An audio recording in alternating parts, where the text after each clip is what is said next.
Serkan vem sendo descrito como um mimadinho, um cafajeste, pois passa a ideia de que não é por amor que ele corre atrás de Eda, e sim por causa do seu ego, e somente para desfrutar do jogo da conquista e sedução, e depois descartá-la, e agora pelo fato de ter dito que não está pronto para ser pai.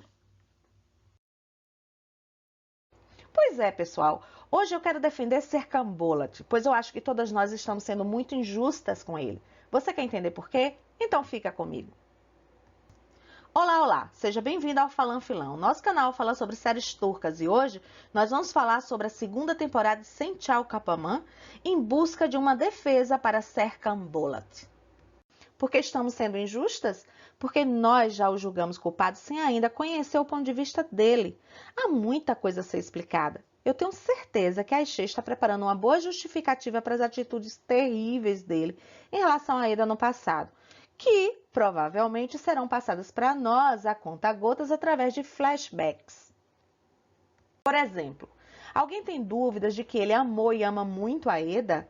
Por que ele tratou ela de forma tão cruel no passado a ponto da própria Eda querer deixá-lo? Sim, gente, ela queria deixá-lo. Ela disse para o Burak: ele fez o que eu não tive coragem de fazer. O que significa que ela, apesar de amá-lo, já estava muito cansada de tudo aquilo. E por último, e o mais importante, pelo menos na minha opinião, porque ele mandou ela embora, dizendo que não queria mais saber dela. E agora, assim, de repente, quer de volta. Será que é só por capricho, por ego mesmo? O fato dele não querer mais saber dela no passado e que está sendo tratado como se Eda tivesse sido descartada por Serkan e agora, do nada, ele muda de ideia e a quer de volta e vai fazer de tudo para reconquistá-la é o que o torna cafajeste. Por isso, pessoal, o povo do Twitter se revoltou. E o que eles fizeram? Foram perguntar direto na fonte. Eu nunca vi antes um povo tão ansioso quanto esse fandom de Sençal Kapamã. Pois é, pessoal, sabe o que eles fizeram? Foram se queixar no Twitter diretamente com a Ayşe. Pediram a ela que fizesse alguma coisa pelo pobre Serkan, porque ele também era uma vítima. E perguntaram para ela por que ela estava mostrando ele assim, como um homem ruim. Gente, eu não me canso de elogiar a Ayşe por ela ser muito acessível ao fandom. E é por isso que ela é tão fiel e essa relação se torna tão especial. Realmente é muito bonita. Lógico que ela não ia ignorar o fandom, né? Então, respondeu que Serkan também tem seus motivos para fazer o que fez e que ele é tão amado quanto Eda. Aí temos a resposta para a primeira pergunta. Serkan teve um motivo muito forte para afastar Eda. Assim como aconteceu das outras vezes, não que eu concorde com suas atitudes, mas compreendo. Então, pessoal, buscamos por um motivo forte e temos a seguinte teoria. Penso que ele ficou sabendo da possibilidade de esterilidade, que é um dos efeitos causados pela quimioterapia, podendo até provocar infertilidade permanente. E é por isso que ele se revoltava todas as vezes que se falava sobre ter filhos, porque, gente, embora estivesse curado, ele ainda não poderia ser feliz, já que Eda queria muito ser mãe e falava constantemente sobre isso. Então, eu penso assim, que ele não queria se separar dela, mas se viu obrigado a forçá-la a querer ir embora. Quando ela não esboçou menção em fazer isso, ele foi obrigado a mandá-la embora, dizendo que não mais queria saber dela. Só que, dessa teoria, surge uma nova questão. Por que antes ele não podia ficar com ela e agora ele corre atrás querendo reconquistá-la? Melhor dizendo, esse foi o meu primeiro pensamento, até lembrar desse flashback onde ele se preocupa com a possibilidade de Eda estar grávida. E agora, então, essa ideia caiu totalmente por terra, né? Pelo fato dele ter se declarado despreparado para ser pai. Então, gente, só nos resta esperar por essa boa razão que o fez ter aversão a ser pai, que a Ayşe nos prometeu. Vale lembrar que antes da doença ele queria muito ser pai. Depois que ele comenta que Kiraz tinha sorte por seu pai estar ali, sempre por perto. E, ao fazer esse comentário, mostra o quanto ele valoriza isso. Além do fato que temos que levar em conta dele ter sido pego de surpresa ao saber de algo que ele já não mais contava em sua vida. Pessoal, os homens em geral levam em torno de 9 meses para se acostumarem com a ideia, não é verdade? Guarda aí essa questão e vamos seguir a partir da nossa teoria. Serkan afastou Eda, mais uma vez acreditando que estaria fazendo o certo. Ele estaria sacrificando a sua felicidade para que Eda não tivesse que continuar a conviver e a sofrer, né, com a revolta que existia nele por causa daquela situação. E assim ela pudesse ter a chance de ser feliz longe dele. Então, pessoal, isso justificaria as atitudes cruéis dele do passado, porque sua intenção era fazer ela querer ir embora. E quando ela foi, segundo Aidan, ele ficou preso em casa, sofrendo sem saber viver sem Eda. Então, o que foi que ele fez? Guardou o colar no cofre como se guardasse seu coração para não mais sentir nada por ninguém. E por isso ele não viveu durante 5 anos, apenas sobreviveu. Eu já disse a vocês que Eda, diferente de Serkan, ela viveu sim durante esse período. Sabe por quê? Porque ela teve a bênção de sua filha. E por isso eu sinto muito mais por Serkan. E quando ele a reencontra no meio daquele jardim, ele volta a viver, volta a sentir coisas que ele nem lembrava mais. E é por isso que ele não consegue mais deixá-la. E, gente, é muito interessante quando, durante a apresentação de Eda, as lembranças mais calientes afloram em sua mente e ele não consegue mais segurar as suas vontades e fica louco, louco para tê-la novamente, louco para tocá-la, para senti-la. Ele não consegue mais pensar racionalmente. Afinal, minha amiga, são 5 anos com muita gana represada. Então, não consegue tirar da sua mente os momentos vividos com ela na cama. E aí, lembra que tem desejos depois de tanto tempo e deve estar como um louco, assim como ela também. E aí a Aishe usa e abusa de paralelos com sua escrita criativa e de qualidade, criando situações divertidas nesse jogo de gato e rato entre Serkan e Eda. Ele, bonito, sedutor, com aquela voz sussurrante no ouvido, ai, ai, ai, gente, e começa a perseguição. Né? Usou a velha tática do trabalho para tê-la a seu lado, deixando Eda louca para cair nos braços dele novamente. Realmente, eu não julgo Eda. Um homem desse correndo atrás, gente, é difícil de resistir, convenhamos. O paralelo que eu mais gosto é dele sempre inventando um pretexto para poder tocá-la. E isso acontece, pessoal, desde o primeiro capítulo. Por exemplo, quando ele fica limpando uma areia inexistente no cabelo de Eda.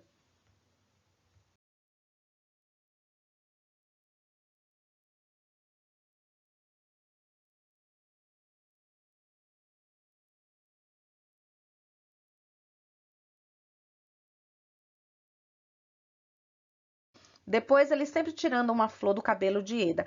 Vale lembrar de sua habilidade com os truques de mágicas. Então, pessoal, para mim, nunca houve nenhuma flor de verdade. Ele a usava apenas com pretexto para tocá-la. Tanto que isso é possível que foi icônico ele ficar com a flor na mão e sem a oportunidade de usar esse pretexto lá no capítulo 40.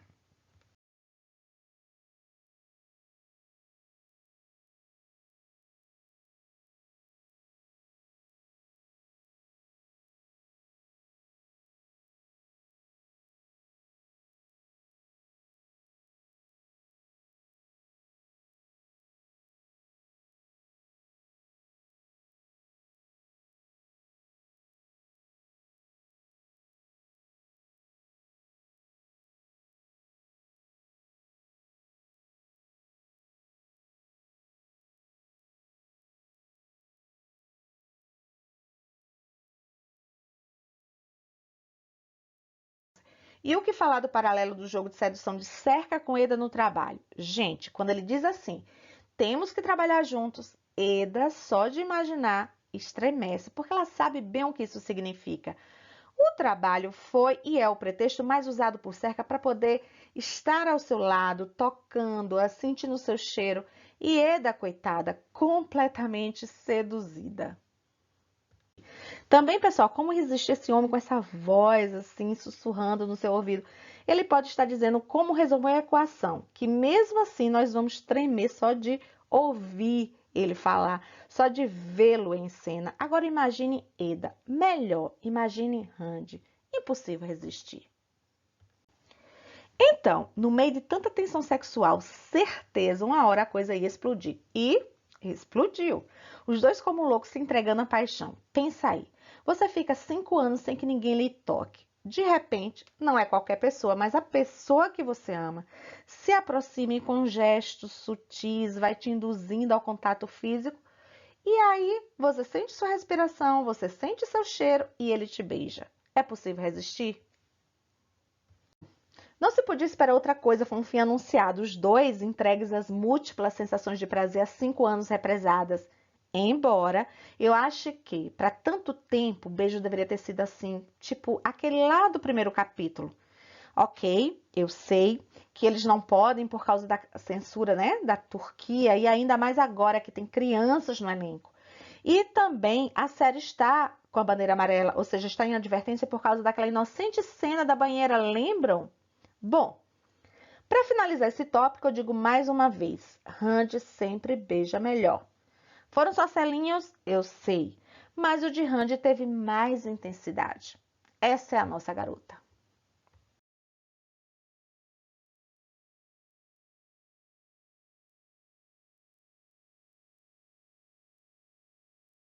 E isso é só o início desse jogo de gato e rato, porque ele sabe muito bem o efeito que causa nela e sabe da atração latente que foram feitos um para o outro. E Eda não fica atrás, também sabe jogar, também sabe usar as suas armas e se veste para matar. E logo deixa Serkan caidinho correndo atrás dela e, como sempre, vira o jogo. Há algo que eu achei sensacional, uma grande sacada de Aishe. Ela, com sua forma poética de escrever, explica o porquê de Serka ter se portado daquela forma e, o mais interessante, o porquê Eda foi embora. Ela diz o seguinte: Serka, como um príncipe, é tipo uma caixa fechada. Por meses não saiu de casa depois que Eda foi embora. Ele estava revoltado com a vida, ele usou o trabalho como fuga, se afundou em seus projetos em busca de reconhecimento, né, por seu trabalho, como uma tentativa de suprir o vazio de sua vida. Já Eda, como a princesa dessa história, age completamente diferente, porque ela é mais forte. Ela sabia que sua felicidade não podia se resumir a Serkan. Por isso, eu digo mais uma vez, Eda viveu, Serkan não. Daí, ele é a maior vítima da história. E quando Eda vai embora, ela deixa para trás uma Eda que estava vivendo à sombra dele, amedrontada, anulada pelo estado de ânimo de Serka, que a cada dia estava pior, mais áspero, mais distante. Inclusive, a gente vê nos flashbacks que Eda tinha já esquecido de como ela era antigamente. Aquela Eda feliz, otimista, forte, independente. E Serkan, ele tinha percebido isso. Inclusive, na minha opinião, ele sofria ao vê-la assim e por isso ele se sacrificou para que Eda fosse feliz, ainda que fosse longe dele. Então ela se vê obrigada a ir embora e deixar o amor de sua vida ali, presa à sua amargura. Mas a gente vê que em tudo ela arranjou um jeito de manter Serkan presente em sua história. Por exemplo, na escolha do nome da filha, ela buscou algo que fosse como se eles tivessem escolhido juntos. Eda cria a filha como se fosse um antídoto para ajudá-la a tirar o príncipe, que no caso é Serkan, que estava preso em sua torre de amargura. Por isso, pessoal, Quirais pergunta a Serkan se ele não vai abrir a porta para ela. Vocês acham que essa pergunta está aí à toa? Por fim, o paralelo onde se torna evidente o quanto Quirais puxou o gênio do pai. E lógico que Serkan não percebe nada, o que por sinal é algo recorrente em séries turcas. Todos desconfiam, menos o maior interessado. As cenas de Serkan com Quirais são sempre maravilhosas.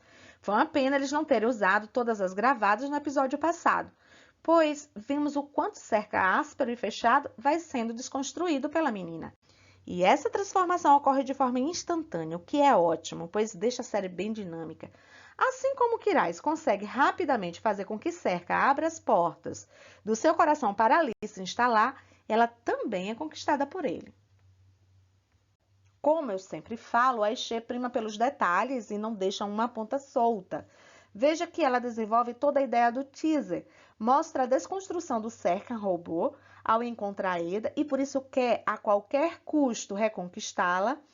Acaba sendo seduzida pela filha mesmo sem saber de nada e é ela quem deixa o sapatinho para que ele as encontre. Com esse dinamismo que vem marcando essa temporada, que bom que não há espaço para enrolação. Então, sem a gente perceber, já estamos na fase em que essa família começa a se estruturar, ainda que Serkan e Eda não percebam. Pois já vemos até papai, mamãe e filhinha saindo juntos. Então, não adianta a Ife continuar forçando a barra com Eda para formar uma família com o Burak. Gente, me deu tanta raiva ouvir ela dizer que eles já eram uma família há muito tempo, mas ainda não sabiam. E Serkan já até começou a influenciar na educação de sua filha. E vemos desde o primeiro capítulo dessa segunda temporada Serkan tendo que aprender como lidar com essas mulheres de sua vida. Com essas tramas, a Aisha conseguiu criar episódios divertidos, realmente uma comédia de qualidade, já que tudo está bem amarradinho. E o ponto alto nesse aspecto está em especial nas falas de Melo. Eu me divirto muito com ela. Vale ressaltar que a Aisha também sabe como dosar o drama, pois às vezes ela faz com que ele seja visto de uma forma mais leve, até engraçada. Por exemplo, após a gente ver Serkan em um flashback em seu modo mais desagradável de ser, obcecado pelo trabalho, em seguida, após o encontro com Eda, ou seja, o modo robô esquecido, total deixado de lado, a gente vê ele reclamando de ter que ficar na empresa. Eu quero chamar a atenção para o fato de Engin vir nessa segunda temporada numa inversão de papéis. Sabe aquela em que é a mãe que deve cuidar do filho e da casa e o pai deve trabalhar fora? Então, eu achei maravilhosa essa ideia ter sido abordada em uma série turca.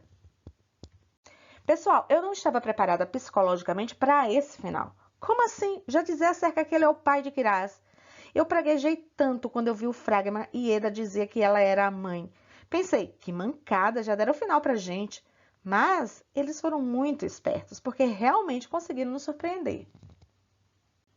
Agora é aguentar a ansiedade até a próxima quarta-feira. Hora do spoiler. Vi por aí que, apesar de Serkan dizer que não estava pronto para ser pai, ele aparecerá na festa de aniversário de Kiraz como um astronauta. O que vocês acham disso? Digam aí nos comentários. Se você é novo por aqui, não esquece de se inscrever no canal e apertar o sininho para receber as notificações. E que tal depois maratonar uma das nossas playlists? Garanto que você vai gostar muito. Se você ainda não deu like, lembre que isso é importante para que o YouTube saiba que você gosta desse canal. E assim continue te recomendando nossos vídeos. Beijos, até mais!